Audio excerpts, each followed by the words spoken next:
इस जोशीली भावभूमि में मैं आपको एक जोश की कविता सुनाना चाहता हूँ।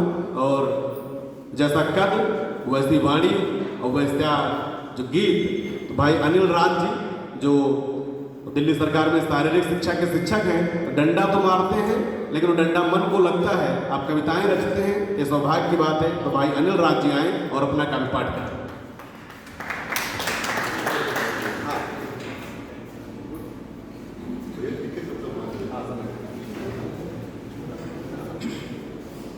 आदरणीय, आज की इस सभागार में जो पूरा राष्ट्र हिंदी दिवस मना रहा है, उस अवसर पर मैं सभी को मंचस्थ आज के अध्यक्ष मुख्य अतिथि जो भी मंचस्थ हैं उनको अभिवादन करता हूँ, स्वागत करता हूँ। सभी को हिंदी दिवस की शुभकामनाएं देता हूँ। यहाँ से मंच से बात हुई संस्कार की, बात हुई पलायन की, बात हुई भाषा की और बात हुई संस्कृति की। तो मैं इसमें यही कहना चाहूँगा कि जिस राष्ट्र की भाषा और संस्कृति जितनी समृद्ध होती है, वो राष्ट्र उतना ही समृद्ध होता है। सभी ने उदाहरण दिए, सर ने बताया, 2-3 देश के उदाहरण दिए, कौन सा देश विकास कर रहा है, कौन सा देश नहीं कर रहा है। मैं हिंदी भाषा है, हिंदी दिवस में 2 लाइन से पढ़ूंगा कि हिंदी हिंदुस्तान की शान है। हिंदी हिंदुस्तान की शान है और हिंदी के बिना हिंदुस्तान वीरान है। हिंदी के बिना हिंदुस्तान वीरान है। आप देख रहे हैं मंच पर आज एक रत्न नहीं, अनेक रत्न आपके समक्ष हैं। भाई बड़े भाई हैं अजय यादव, ये आज से नहीं, मेरे याद है, मैं जब तक डिपार्टमेंट में आ भी नहीं था तब से मैं जानता हूँ। जब ये अपने विचारों को विस्तार दे रहे थे, जब मैं अपने एग्ज़ाम देने दिल्ली में आया तो इनसे सबसे पहले मेरी मुलाकात उस सेंटर को हुई। ये वहाँ पे पंफलेट बांट रहे थे, अपने विचारों को विस्तार दे रहे थे। तो तब से मुझको नहीं पता था कि इतने नज़दीकी संबंध होंगे, भाई होंगे। और आप जानते हैं कोई भी समस्या हो उसके समाधान के लिए तत्पर। तो सभी मंचस्थ के लिए मैं एक मुक्तक आपके समक्ष पढ़ रहा हूँ, पसंद आए तो तालियां, नहीं तो कोई बात नहीं। कि शुभ लक्ष्य सिद्धि के लिए कर्म करते करते कभी कभी मानव महिमा इतनी बढ़ जाती है कि शुभ लक्ष्य सिद्धि के लिए कर्म करते करते कभी कभी मानव महिमा इतनी बढ़ जाती है। कहने को तो शब्द ब्रह्म की संज्ञा है, पर कभी कभी शब्द शक्ति भी छोटी पड़ जाती है। ये मुक्तक था मंचस्थ के लिए। अभी गत 15 अगस्त को जो जैसा बताया मौर्य जी ने कि जो भी हमारे कार्यक्रम होते हैं सोसाइटी में, वो एक पर्व की तरह बनाए जाते हैं। कोई भी हो, छोटे से छोटा, बड़े से बड़ा, सभी जानते होंगे जो बैठे हैं यहाँ पे। अभी 15 अगस्त को यहाँ पे जो एम्फी थिएटर है हमारा, उसमें अखंड भारत का नक्शा बनाया दीप से। वास्तव में बहुत अच्छा प्रोग्राम था। वहाँ से कुछ विचार मैंने लिए और उनको पंक्तिबद्ध किया। 2 स्टैंज आपके सामने पढ़ूंगा। वो अखंड भारत का उन्होंने मैं बनाया था।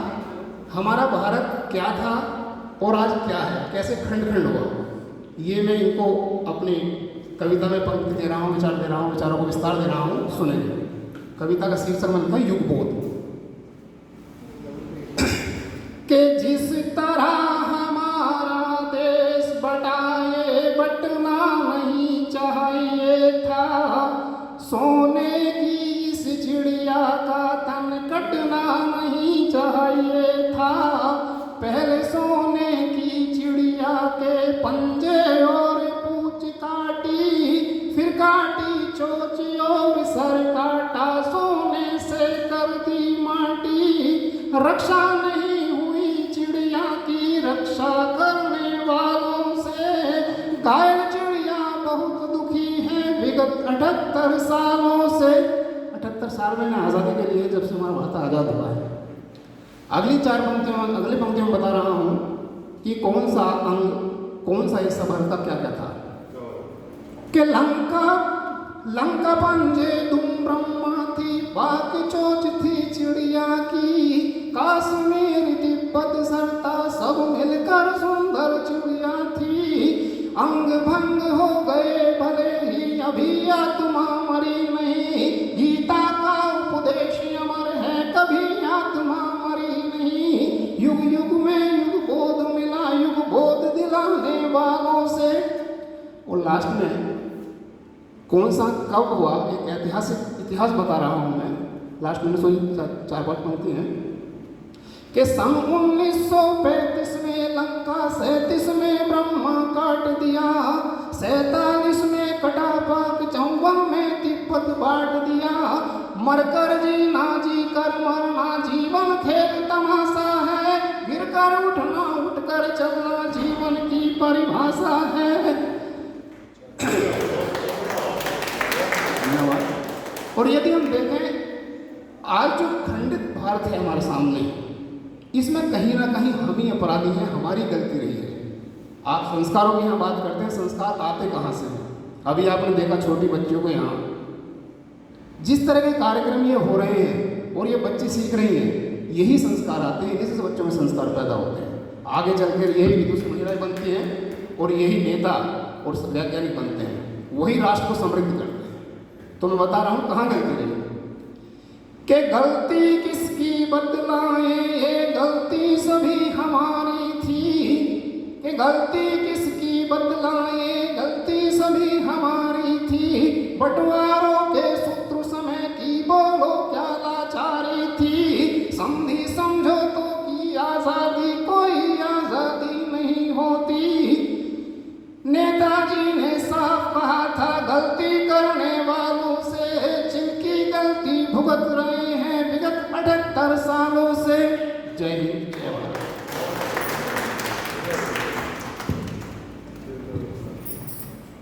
बहुत बहुत आभार, बहुत धन्यवाद।